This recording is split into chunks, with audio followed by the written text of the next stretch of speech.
அதே பேட்டர்னில் தொடர்ந்து 3 பேரை அந்த பேய் சாகடிக்க மீதி இருக்க 8 பேரை சரி காப்பாற்றணும்னு ராகவன் நினைக்கிறான். 35 வருஷத்துக்கு முன்னாடி அந்த ரேடியோ ஸ்டேஷனில் வேதவதின்னு ஒரு பொண்ணை தான் ஆர்ஜேவா ஒர்க் பண்ண செலக்ட் பண்ணியிருக்காங்க. ஆனால் செலக்ட் பண்ண நெக்ஸ்ட் டேவே அந்த பொண்ணு இறந்து போகிறாங்க. அதுக்கு அப்புறம் தான் அந்த ரேடியோ ஸ்டேஷனில் இருந்த 6 பேர் கொடூரமாக கொல்லப்பட்டிருக்காங்கன்னு ஒரு இன்ஸ்பெக்டர் மூலமாக ராகவுக்கு தெரிய வருது.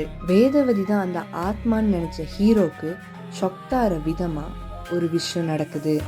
அந்த பேய் ஒரு சின்ன பொண்ணை கொள்ள ட்ரை பண்ணுறப்ப தான் அது பொண்ணு இல்லை, பொண்ணு வாய்ஸ் இருக்க பையன்னு ஹீரோக்கு தெரிய வருது. எங்கேருந்து இந்த பிரச்சனை ஆரம்பிச்சிச்சோ அதே ரேடியோ ஸ்டேஷனுக்கு 7 பேரை கூட்டிக்கிட்டு அங்கே இருந்த பேயை ட்ரிகர் பண்ணி ஹீரோவோட உயிரை ஃபர்ஸ்ட் பணைய வைக்கிறான்.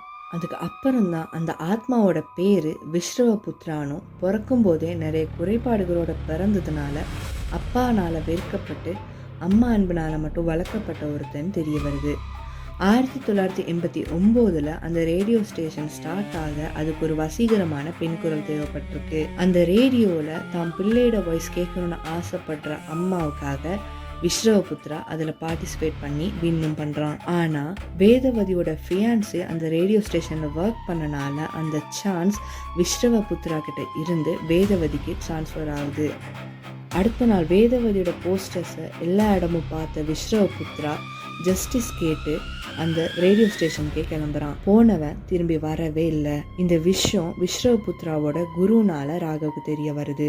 இந்த விஷயத்தை கண்டுபிடிச்சிட்டு போகிற வழியில் அந்த ஆத்மா ஹீரோவை துரத்த அவன் தெரியாதனமா மயானத்துக்கு ஓட அங்கே வச்சு தான் அந்த குரு இறந்து போயிட்டே ரொம்ப நாள் ஆகுது.